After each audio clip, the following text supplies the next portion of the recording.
Break के बाद एक बार फिर से आपको खुशामदीद कहेंगे। मौजूदा हुकूमत ने 9,502 अरब रुपए का बजट पेश कर दिया है। जो बजट का मजमूई तखमीना है वो 9,502 अरब रुपए है, जबकि जो टैक्स हदफ रखा गया है वो 7,004 अरब रुपए है।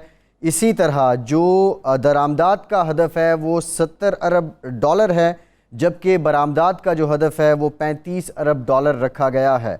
800 अरब रुपए मज़ीद भी मुख्तस किए गए हैं। जो पेंशन के लिए 530 अरब रुपए रखे गए हैं, सब्सिडी के लिए 699 अरब रुपए रखे गए हैं।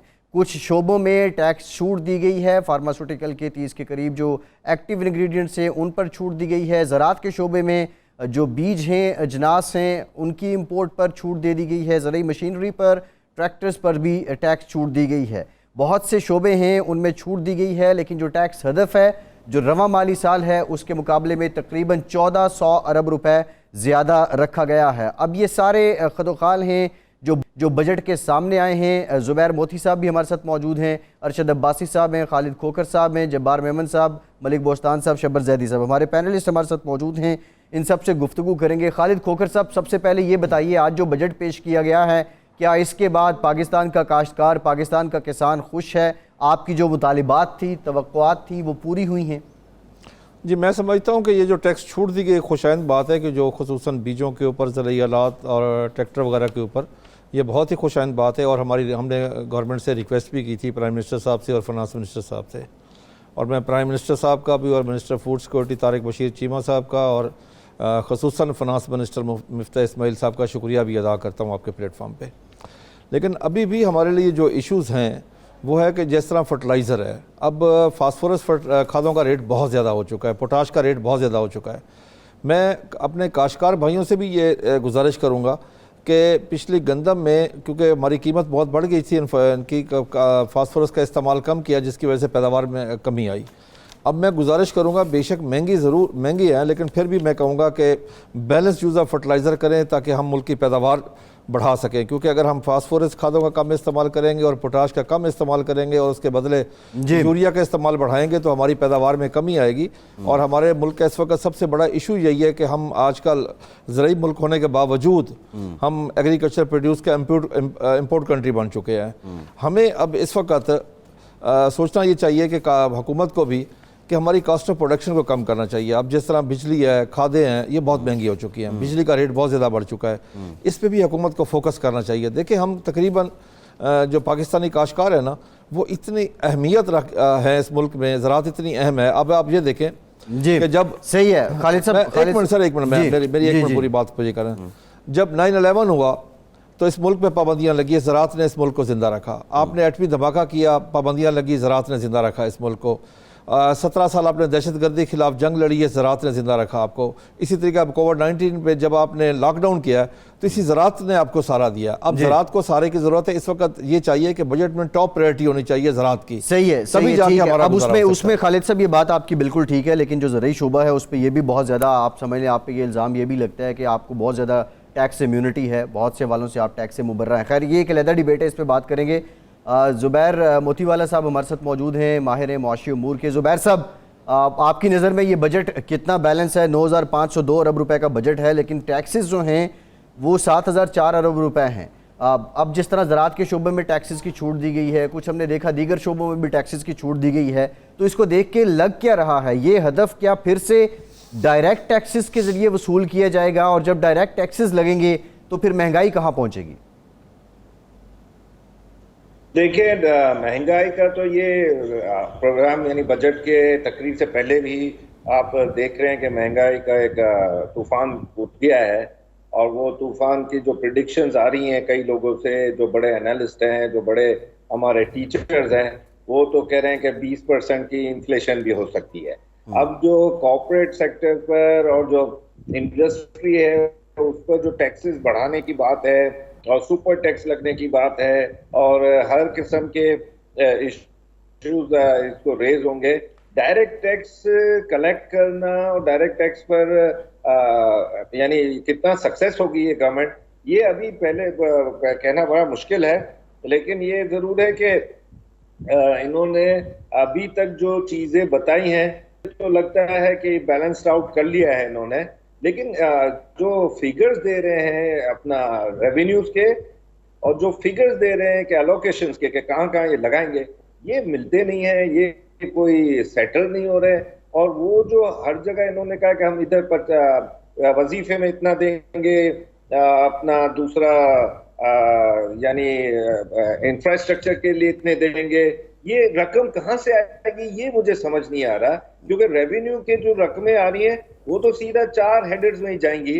एक तो आपकी किस्त, जो आईएमएफ के जो रूल्स हैं उसके हिसाब से किस्तों में यानी कर्जे के उसमें जाएगी, डिफेंस में जाएगी, बड़े हेडर्स जो हैं, और अपना इसके बाद जो है अपने इनके एक्सपेंडिचर्स में जाएगी। तो मुझे नहीं लगता कि बाकी कोई डेवलपमेंट के लिए, इंफ्रास्ट्रक्चर के लिए रकम बच जाएगी कलेक्शन के बाद भी। नहीं जुबैर साहब, डेवलपमेंट बजट में कोई खातिर खा इजाफा भी तो नहीं है, 800 अरब रुपए ही है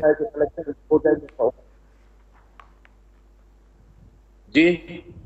डेवलपमेंट बजट में कोई खातिर खा इजाफा भी तो नहीं है, ये तो 800 अरब रुपए ही है ना। और ये तो अपना कंपैरिजन कर रहे हैं 1000 अरब रुपए जो 2018 में ये छोड़कर गए थे, उस वक्त तो जो रेवेन्यू था वो 3900 अरब रुपए था। मैं यही कह रहा हूं कि 800 अरब रुपया भी अब भी निकालना बड़ा मुश्किल होगा, क्योंकि अभी जो कलेक्शन होगी वो भी डिफिकल्ट होगी। ऑलरेडी लोग जो है वो महंगाई में उनकी सेविंग्स या उनके नफे नहीं हैं। सही है, ठीक है। और वो जो है अभी तो टैक्स कलेक्शन में लोगों ने सामने आ जाना है गवर्नमेंट के कि हम नहीं दे सकेंगे, हम इतना टैक्स नहीं दे सकेंगे।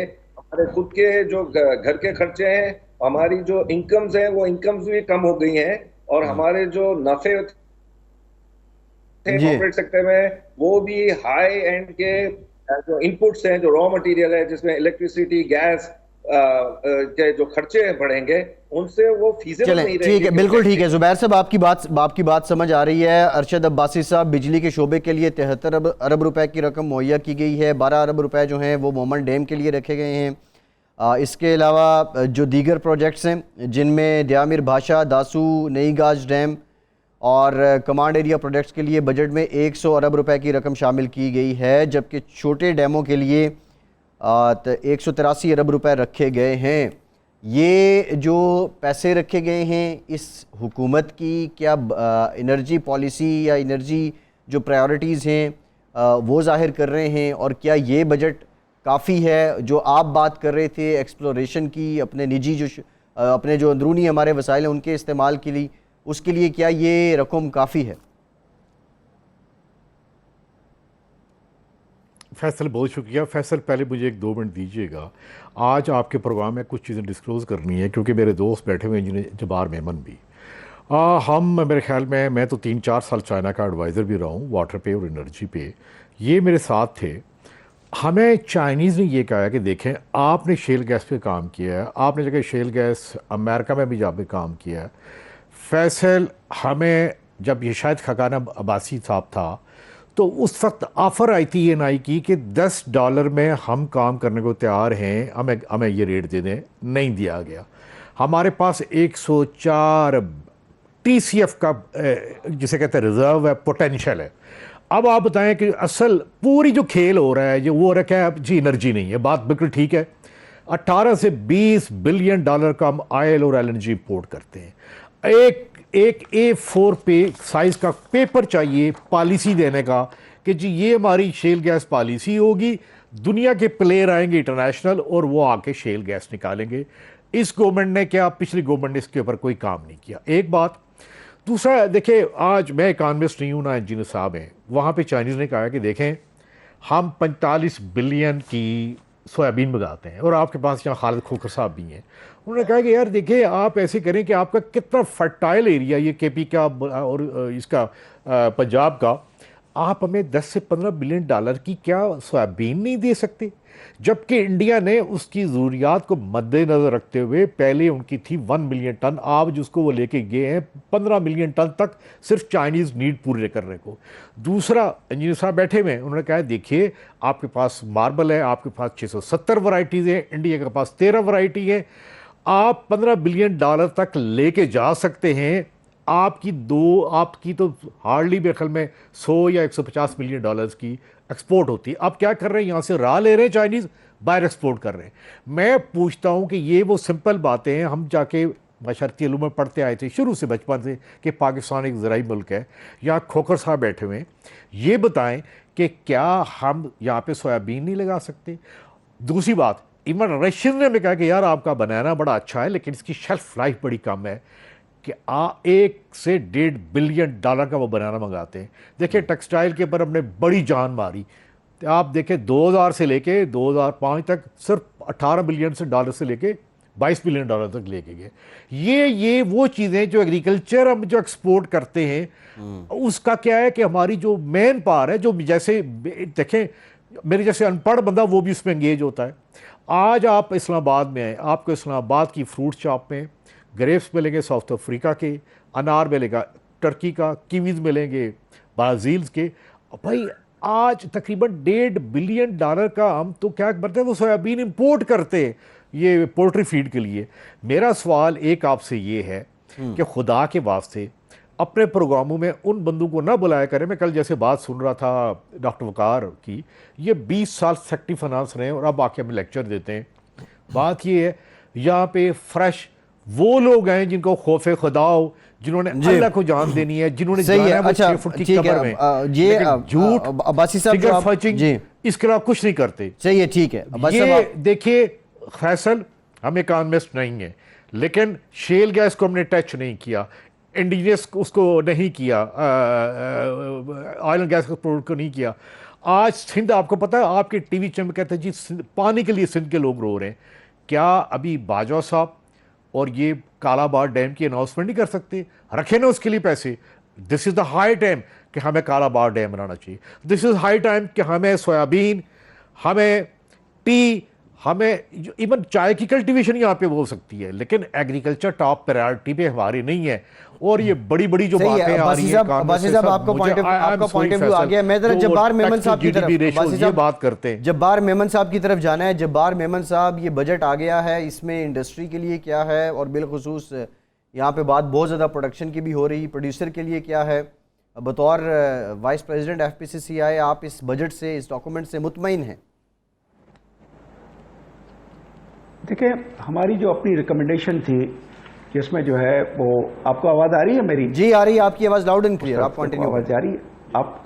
जी। देखिए, FPCCI में हमने जो डॉक्यूमेंट बनाया था वो 3 हिस्सों पे मुश्तमिल था। पहला हिस्सा ये था स्टैट्यूट्स में तब्दीलियाँ। अब मैं सिर्फ 2-4 तब्दीलियों की बात करता हूँ। हमने ये कहा था कि आप एक टैक्स पॉलिसी यूनिट बना चुके हैं, FBR अब इस फिगर्स को एडजस्ट न करे, स्वैप न करे।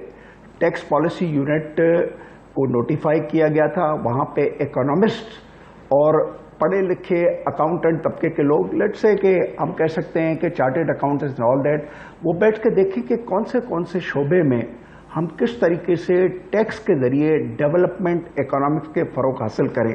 वो इस बजट में नहीं हुआ। हम अब आगे आते हैं। हमने प्रोसीजरली ये कहा कि आप टैक्स स्टैट्यूट्स में तब्दीलियां करें जो पाकिस्तान के आइन के साथ मुफाहमत रखती हों।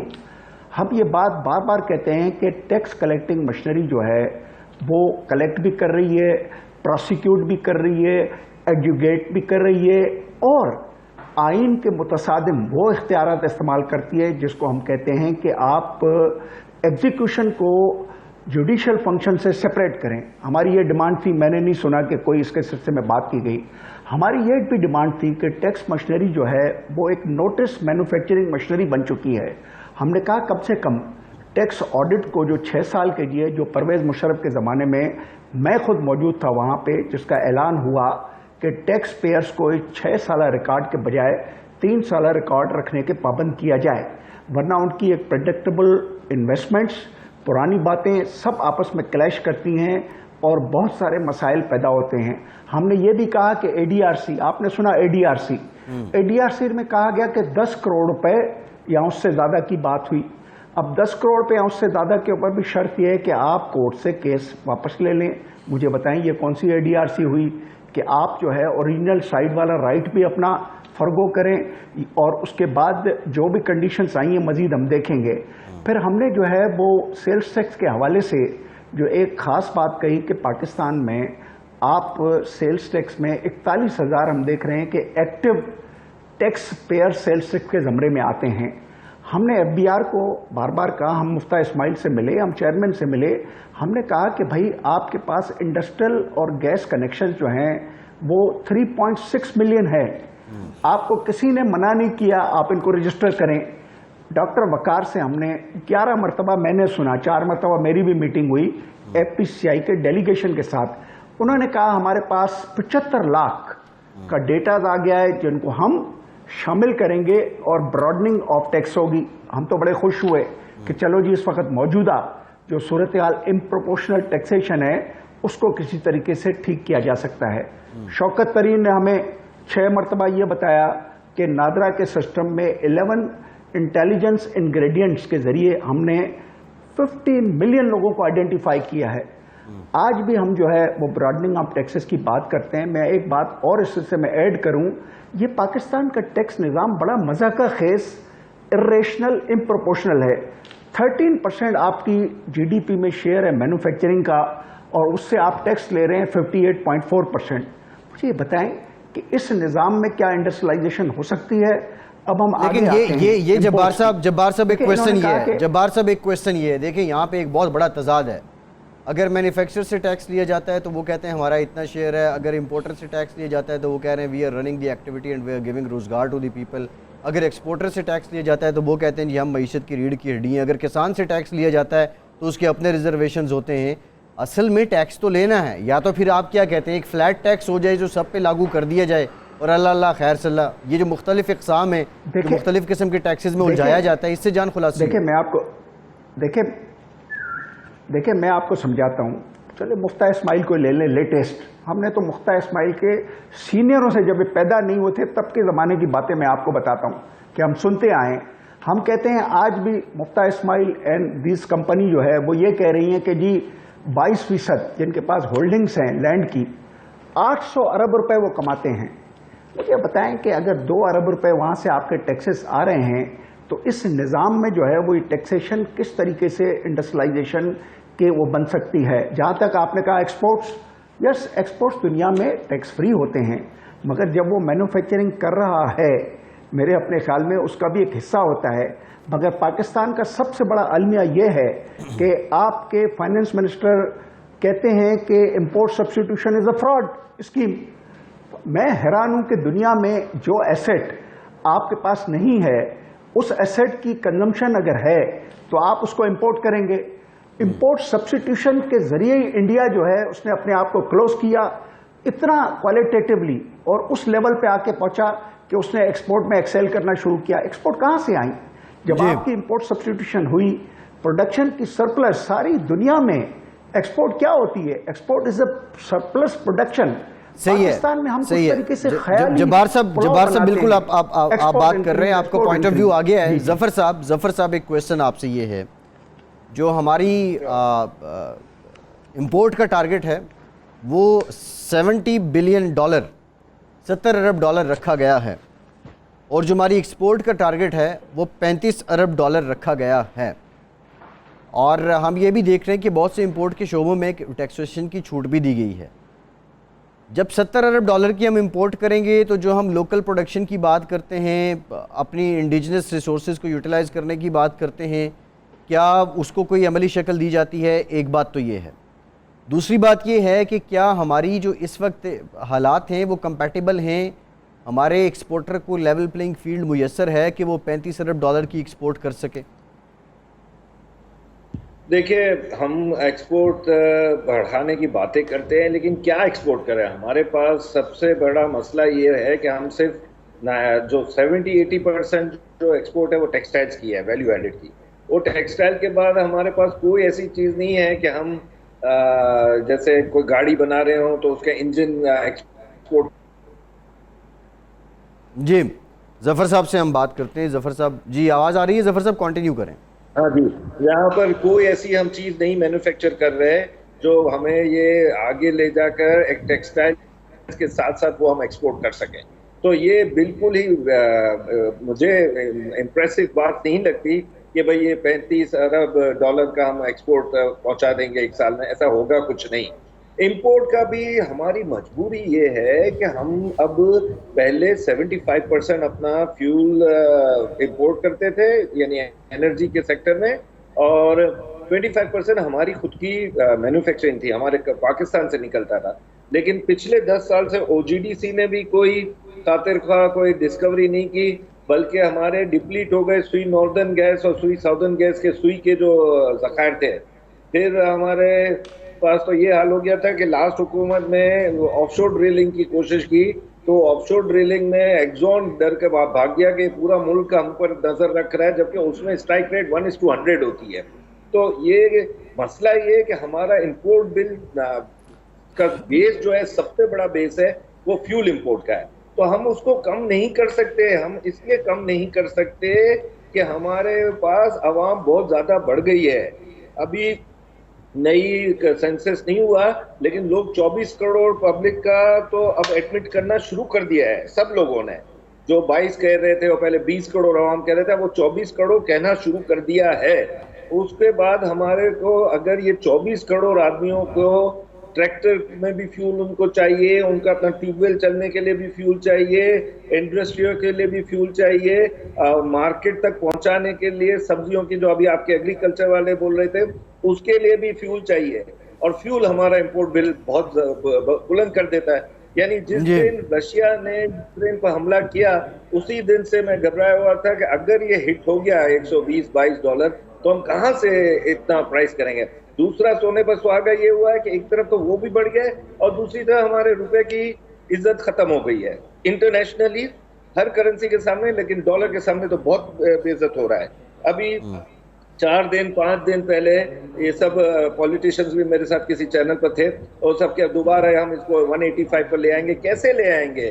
ठीक है जफर साहब, ये जो आपने पॉइंट उठाए ना एग्रीकल्चर से रिलेटेड, इंपॉर्टेंट पॉइंट हैं, और एग्रीकल्चर से मुताल्लिका लोगों पे बहुत ज़्यादा, जो दूसरे शोबों के लोग हैं वो बहुत ज़्यादा समझते हैं कि बहुत रिलीफ भी हैं। खालिद खोखर साहब से हम ज़रा ब्रेक के बाद जानेंगे जो इन पे इल्ज़ामात लगते हैं और जो इनके हालात हैं। हमारे साथ रहिए।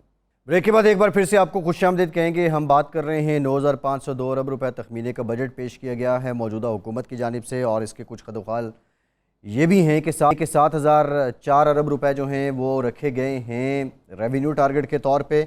दरामदात जो हैं वो 70 अरब डॉलर की, और बरामदात जो हैं वो 35 अरब डॉलर की जाएंगी। और कुछ और भी इक़दाम हैं, जो सरकारी मुलाजमीन की तनख्वाहें हैं उनमें 15% इजाफ़ा किया गया है।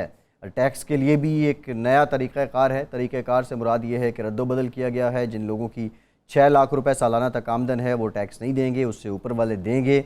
अब ये भी बाज़ लोगों का कहना है कि जो मुतवस्सित तबका है वो सबसे ज़्यादा मुतासिर होगा। खैर, खालिद खोखर साहब, ब्रेक से पहले बात हो रही थी, आप पे 3-4 बड़े संगीन किस्म के इल्ज़ामात हैं। इल्ज़ाम नंबर 1 ये है कि जिस तनासुब से आबादी बढ़ रही है, उस तनासुब से आप हमारी अजनास की प्रोडक्शन नहीं दे पा रहे हैं, और इसलिए हमें गंदम भी इंपोर्ट करनी पड़ती है, हमें चीनी भी इंपोर्ट करनी पड़ती है, हमें दीगर अजनास भी इंपोर्ट करनी पड़ती हैं। एक बात तो ये है। दूसरी इंपॉर्टेंट बात यह है कि जो अभी हम देख रहे हैं, एडिबल ऑयल की बहुत ज़्यादा बात होती है, खुर्दी तेल की, ये हमारी मेजर इंपोर्ट्स में आता है। आप रॉ मटेरियल पाकिस्तान में प्रोड्यूस नहीं कर पा रहे हैं, और अगर कर भी पा रहे हैं कि उसका तनासुब बहुत कम है। इसकी वजूहात क्या हैं खालिद खोखर साहब? जी, सबसे पहली बात तो यह है कि हमारा जो रिसर्च का बजट था वो एग्रीकल्चर के जीडीपी का 0.18, जो कि ना होने के बराबर है। दुनिया रिसर्च की तरफ चलेगी। मैंने 92 में काश्तकारी शुरू की थी। 92 में जो हमारी कॉटन की पैदावार थी वो 1 करोड़ 28 लाख बेल थी, इंडिया 1 करोड़ 10 था। और आज हमने कॉटन बेल का तकरीबन 20 किलो वज़न कम करके अब हम आ गए हैं जी कुछ 70-72 लाख पे, और इंडिया तकरीबन उसने वज़न भी कम नहीं किया, वो 4 करोड़ पे चला गया। वजह, उन्होंने इन्वेस्टमेंट की एग्रीकल्चर सेक्टर के ऊपर। पाकिस्तान में सब्सिडी का नाम दिया गया, लेकिन कभी भी वो सब्सिडी काश्तकार तक नहीं पहुंची जी। सिर्फ काश्तकार का नाम इस्तेमाल होता है। अगर आप लोनिंग में देख लें, जो जितने 100 अरब रखा जाता है ज़रात के लिए, वो ज़रात को नहीं मिलता, वो कराची और लाहौर को मिलता है जी। वो इंडस्ट्री ले जाती है, वो भी ज़रात को नहीं मिलता। हमने ज़रात पे इन्वेस्टमेंट नहीं की, ज़रात को बाइज़्ज़त और मुनाफा बख्श कारोबार नहीं बनाया। ज़रात के इनपुट्स अब रीजन वाइज हमारे आप मवाजना कर लें। इंडियन काश्तकार को अब इस वक्त जो यूरिया मिल रही है वो पाकिस्तानी रुपीज़ में कुछ 600-650 रुपये की है, जबकि पाकिस्तानी काश्तकार का रेट 1850 है, लेकिन उसको ब्लैक में मिलती है। इंडियन काश्तकार को जो DAP है इस वक्त वो पाकिस्तानी रुपीज़ में कुछ 26-2700 की मिलती है, हमारा रेट है 10,800 रुपया। जी। इंडियन काश्तकार को बिजली 8 घंटे डेली फ्री मिलती है, हम बिल अदा नहीं कर सकते। देखिए ना, हमने अडोगिज्म पे चलाया एग्रीकल्चर को। नहीं, Totally। आपने ठीक है नहीं, मेरी बात सुनिए बात ना। समझ आती है। एक सवाल ये मसाइल हैं, आपकी बात बजा। नंबर मेरी अहम बात सुन लें। अभी बात हो रही है कि हम कुछ नहीं दे रहे हैं, हमने नहीं दी।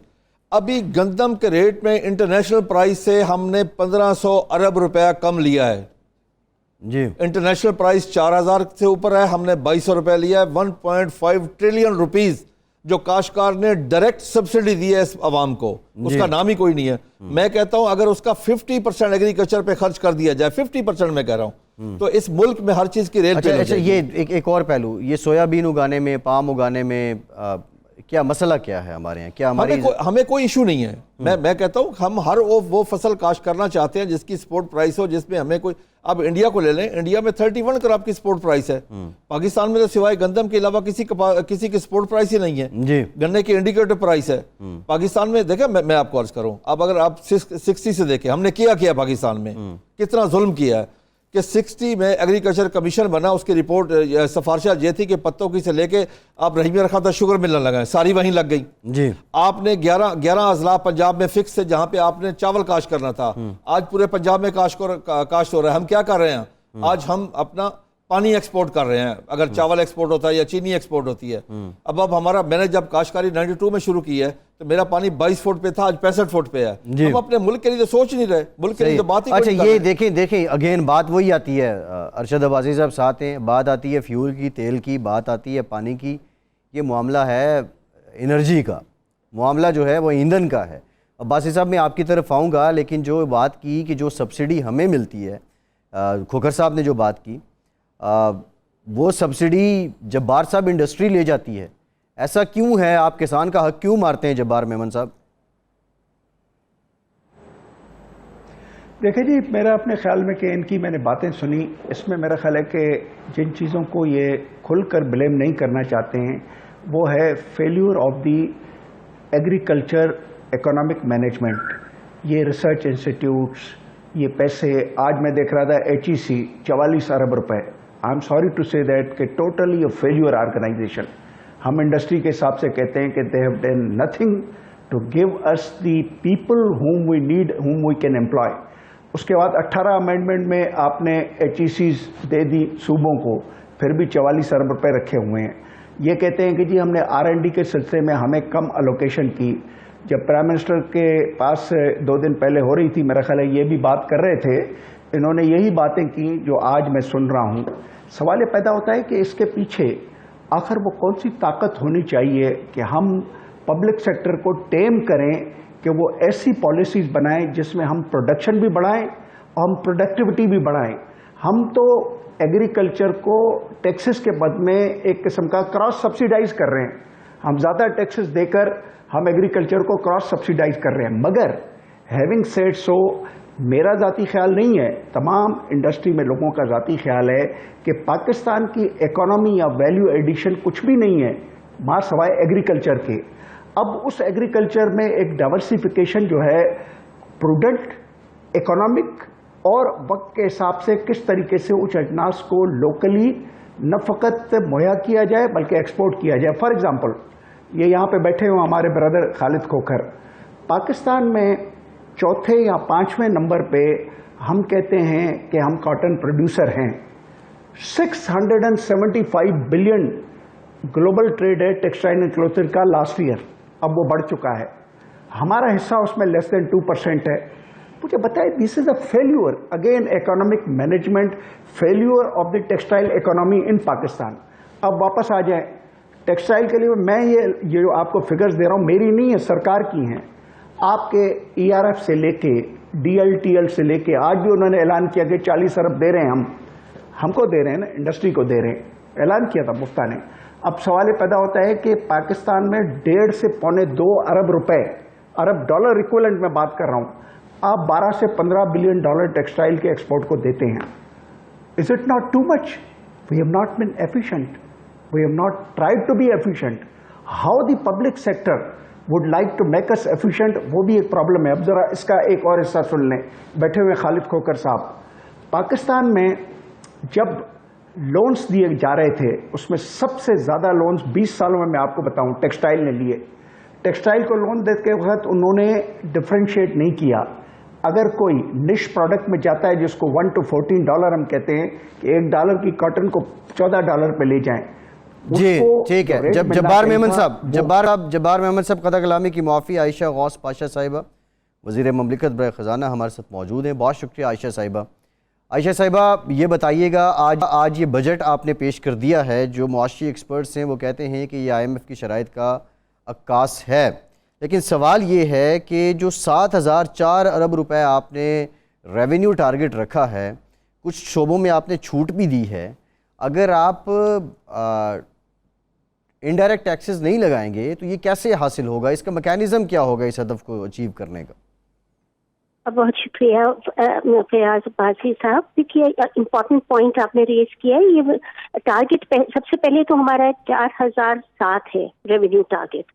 अब इसमें हो ये रहा है क्योंकि हमारी एक ऑटोमेटिक खुद ब खुद की ग्रोथ होती है रेवेन्यूज में, जैसे इन्फ्लेशन, क्योंकि आपको पता है इस वक्त, और जो तरक्की की शरह होती है और जो आपका फराके ज़र होता है उसके ऊपर बेस करता है आपका टारगेट, तो ये हो जाएगा। हमने अलबत्ता इसमें तकरीबन कोई 300 अरब के एडिशनल मेजर्स लिए हैं। वो हमने लिए सारे ऐसे जराए पे लगाए हैं, ऐसे बेसिस पे लगाए हैं कि जिसका बोझ जो है वो आम आदमी पे कतई तौर पे नहीं पड़ेगा। वो जो एक साहिब हैसियत तबका है, जैसे जिसके पास ये एबिलिटी है कि वो ज्यादा टैक्सेस दे सके, हमने उन पे टैक्सेस लगाए। यानी कुछ प्रॉपर्टी पे के बेसिस पे इनकम के प्रॉपर्टी ओनर्स पे लगाया है। कुछ लोग अपने हम ये देख रहे हैं बार बार कि लोग बजाय ऐसी जगहों इन्वेस्ट करें जहां से एम्प्लॉयमेंट बढ़े, जिससे ये लगा देते इन्वेस्टमेंट हो जाती है। अच्छा ठीक है डॉक्टर साहिबा, करने की कोशिश डॉक्टर साहिबा एक रुझान ये पैदा करने की कोशिश की है कि लोग नॉन प्रोडक्टिव से प्रोडक्टिव सेक्टर्स की तरफ आए। ज्यादा जिनके पास सुपर अच्छा डॉक्टर साहिबा, ये भी बड़ा इम्पोर्टेंट बात है, बड़ी इम्पोर्टेंट बात है डॉक्टर साहिबा। एक सप्लीमेंट्री क्वेश्चन ले लें। हमने लगाए हैं वो ज्यादा आमदनी के लोगों पे लगाए हैं, इनकम टैक्स और डायरेक्ट टैक्सेस के मद में। ठीक है डॉक्टर साहब, एक सप्लीमेंट्री क्वेश्चन ये ले लें। आपने कहा कि नॉन प्रोडक्टिव से प्रोडक्टिव की तरफ आएँ। हमारे पास यहाँ एक्सपर्ट्स मुख्तलिफ शोबों के बैठे हुए हैं, एग्रीकल्चर से भी हैं, इंडस्ट्री से भी हैं, लेकिन मेरा एक सवाल ये है कि आपने जो इम्पोर्ट का हदफ रखा है वो $70 बिलियन रखा है और एक्सपोर्ट का $35 बिलियन रखा है। इस वक्त जो मुल्क के हालात हैं, आप बहुत अच्छे तरीके से जानती हैं, जो आपका इस वक्त इंटरेस्ट रेट है वो कहाँ पे है, आपको एनर्जी क्राइसिस हैं, आपके बहुत से मसाइल हैं, आप कंपैटिबल नहीं है, लेवल प्लेइंग फील्ड इस वक्त नहीं है। ये $35 बिलियन आप कैसे अचीव करेंगे एक्सपोर्ट के? देखिए, इस वक्त तो इस साल ऑलरेडी हमारे पास $31 बिलियन हो चुका है, बल्कि थोड़ा इससे ज्यादा। तो ये हम ऑलरेडी अचीव कर चुके हैं। उस पर हम थोड़ा सा आगे ले रहे हैं और ये कॉमर्स वाले और सारे एक्सपोर्टर्स ने खुद हमें बताया कि ये टारगेट मीट हो जाएगा। इसमें देखिए 2 एलिमेंट्स हैं। एक तो एलिमेंट इसमें ये है कि अफराते ज़र जो है जिससे हम भी पिस रहे हैं, वो हमारे मुल्क में सिर्फ नहीं है, वो तो पूरी दुनिया में लगा हुआ है। तो जो कमोडिटी प्राइसेस है वो सारी जगह की, इंक्लूडिंग जो हमारी एक्सपोर्ट्स हैं उनके प्राइसेस बढ़े हुए हैं, तो उसका फायदा तो इंशाल्लाह हमें जरूर मिलेगा जी। ये अच्छा, उससे भी बढ़ेगा। दूसरा फिर हमारी ये भी कोशिश होगी कि हम इनको इंसेंटिवाइज किया है हमने कि ये अपना हमारी क्वांटिटी वाइज भी यानी वॉल्यूम वाइज भी हमारी एक्सपोर्ट्स बढ़ाएं, और इंशाल्लाह इन्होंने वादा किया है हमारे एक्सपोर्टर्स ने। पिछले दिनों भी हमने एक कॉन्फ्रेंस की हुई थी जिसमें बिजनेस एक्सपोर्टर्स और फार्मर्स, ज़राअत से ताल्लुक रखने वाले लोग, उन्होंने सब शरीक हुए थे। उन्होंने हमें तजावीज़ दी थी कि आप बजट में लेकर आए। हमने बहुत सारी उनकी तजावीज़ अपने बजट में लेकर आए हैं। वो मराद, वो इम्प्रूवमेंट्स जो वो चाहते हैं जिससे वो अपना काम बेहतर कर सकते हैं और इंशाल्लाह हमारी एक्सपोर्ट्स भी इंक्रीज होंगी। अच्छा डॉक्टर साहिबा, ये बताइएगा डॉक्टर साहिबा, 15% आपने बढ़ाई हैं जो सरकारी मुलाजमीन की तनख्वाहें हैं, अच्छी बात है, कुव्वत खरीद बढ़ेगी, लेकिन क्या IMF इस बात पर रिलेक्टेंट था? क्योंकि खबर ये भी आई थी बीच में कि IMF जो है वो इस बात को इनकरेज नहीं कर रहा कि आप सरकारी मुलाजमीन की तनख्वाहें बढ़ाएं। देखिए, गुजारिश आपसे ये है कि इस वक्त की ज़रूरत थी, इसलिए कि अफराते ज़र हो रहा था और कुछ ये जो इनके जो छोटे मुलाजमीन हैं, छोटे ग्रेड्स के, उन पे बहुत बोझ पड़ रहा था। बात रही IMF की, देखिए IMF ज़्यादातर जो उनका फोकस होता है वो ये होता है कि आपका खसारा कितना है, और उस पे, और हमने उनसे जो बातचीत की हुई अपने नंबर्स के बारे में, तो उनको ऐसा कोई, उन्होंने हमें इंडिकेट नहीं किया कि उनको कोई परेशानी है इस बात में। जी अच्छा डॉक्टर हम साहिबा, देख रहे हैं, कल एक बड़ी बात हुई। आगे चल रहे हैं, हमारे जी मामलात अच्छे बढ़ रहे हैं जी IMF के साथ, इंशाल्लाह। इसमें हमें कोई मसला नजर नहीं आ रहा। डॉक्टर साहब, ये जो बात की जाती है कि अगर हम IMF के पास न गए तो हम डिफ़ॉल्ट कर जाएंगे, एक ये, और दूसरा जो इक़्तिसादी सर्वे में से 6% तरक्की की शरह बताई गई है, आपने कहा कि ये सस्टेनेबल नहीं है, ये इंक्लूसिव नहीं है, यानी पायदार नहीं है और ये मसावी नहीं है। लेकिन ये फिगर जो आया है on the book of economy, क्या ये IMF के सामने और दीगर लैंडिंग एजेंसीज के सामने आपको हेल्प करेगा? ये नंबर्स तो हमने ऑलरेडी शेयर किए हुए हैं। हेलो जी जी डॉक्टर साहिबा, आपकी आवाज़ आ रही जी है। जी, मैं समझ, लाइन कट गई। जी, ये नंबर्स ऑलरेडी IMF के साथ जो मैक्रो इकोनॉमिक फ्रेमवर्क है, ये शेयर किया हुआ है, हमने उनको दिखाया हुआ है, वो इस और वो उनका इस पे हमारे साथ अंडरस्टैंडिंग है, तो इसमें तो कोई परेशानी की बात नहीं है। वर्ल्ड बैंक और ये जो बाकी एशियन डेवलपमेंट बैंक हैं, जो बाकी इदारे हैं जो एनालिसिस कर रहे हैं, उनकी भी थोड़ी बहुत इसी तरफ हमारी अंडरस्टैंडिंग है कि ये अचीव इंशाल्लाह हम करेंगे, और ये हमारा मैक्रो इकोनॉमिक फ्रेमवर्क होगा। तो मुझे इसमें कोई परेशानी नजर नहीं आ रही। और रही बात ये कि IMF से बात हमारी चल रही है, इंशाल्लाह आप देखें, इसमें कोई ना कोई इसमें कोई परेशानी हमें नजर नहीं आ रही। लेकिन डॉक्टर साहिबा, अगर IMF इस पर ट्रस्ट करता है 6% जो रवा माली साल की ग्रोथ है, तो फिर तो ये सस्टेनेबल डेवलपमेंट हो गई ना। आपकी हुकूमत का तो मौक़िफ़ ये है कि ये सस्टेनेबल ग्रोथ नहीं है। मेरी गुजारिश ये है, सस्टेनेबल हम क्यों, देखिए सस्टेनेबल ग्रोथ वो होती है जो लंबा अरसा चल जाए। होता क्या है, आप पाकिस्तान में उठा के देखें कि जब आपकी इकोनॉमी 5.5-6 से ऊपर ग्रोथ करती है, उसके फौरी बाद 1 साल बाद आप देखेंगे कि बहुत ही बड़ा तिजारत का खसारा आ जाता है, इंपोर्ट बहुत तेजी से बढ़ जाती है, और होता क्या है फिर, वो हमारा एक बैलेंस ऑफ पेमेंट क्राइसिस आ जाता है, हमारे पास उतने डॉलर नहीं होते, फॉरेन एक्सचेंज रिजर्व नहीं होते, हम फिर एक परेशानी के आलम में पड़ जाते हैं। अब ये भी उसी एग्जैक्टली वही हो रहा है। ये ग्रोथ जो दिखाई है उन्होंने, ये 9 महीने के बेसिस पे public accounts, national public accounts committee ने फॉर्म किए ये नंबर्स, आखिरी क्वार्टर अभी इसमें आना बाकी है। उन्होंने हमसे कहा, हमने तो जाहिर है उनके नंबर्स, क्योंकि वो आ गए थे प्रोविंसेस से, हमने माने, हमें खुद थोड़ी सी परेशानी है, लेकिन जो नंबर्स आ गए 3 महीने की गुंजाइश है, देखते हैं वो 3 महीने में किस तरह चेंज होता है। 9 महीने के बेसिस पे नंबर्स है। अब ये इसको सस्टेन करना, अब ये सस्टेन नहीं हो पाएगी उतनी तेजी से। 6% से हम ऑलरेडी कह रहे हैं कि ये 5% पे गिर रही है। हमें अंदाजा हो रहा है कि इकोनॉमी हीट अप हो रही है, हमें अपना खसारों को रोकना है, हम उसकी तरफ लेकर आना चाह रहे हैं। लेकिन 2-3 बातें आपसे कहूंगी, हम कतई तौर पे अपने ये इकोनॉमी को रिसेशन में नहीं डालना चाहते। जब इकोनॉमी बहुत तेज रफ्तारी से नीचे जाती है, तो उस लोगों की जो एम्प्लॉयमेंट है वो खत्म हो जाती है, उनका रोजगार खत्म हो जाता है, गुर्बत में इजाफा हो जाता है। हम ये नहीं चाहते। हम पहले से इस तरह मेजर्स ले चुके हैं कि हम अपने आम आदमी को प्रोटेक्ट करें, और उसका मयार जिंदगी की हम बेनज़ीर इनकम सपोर्ट प्रोग्राम के जरिए सब बेसिक फूड आइटम्स, यानी खाने पीने की जो अशिया है, आटा है, तेल है, चीनी, इसकी प्राइसेस को कंट्रोल करके हम चाह रहे हैं।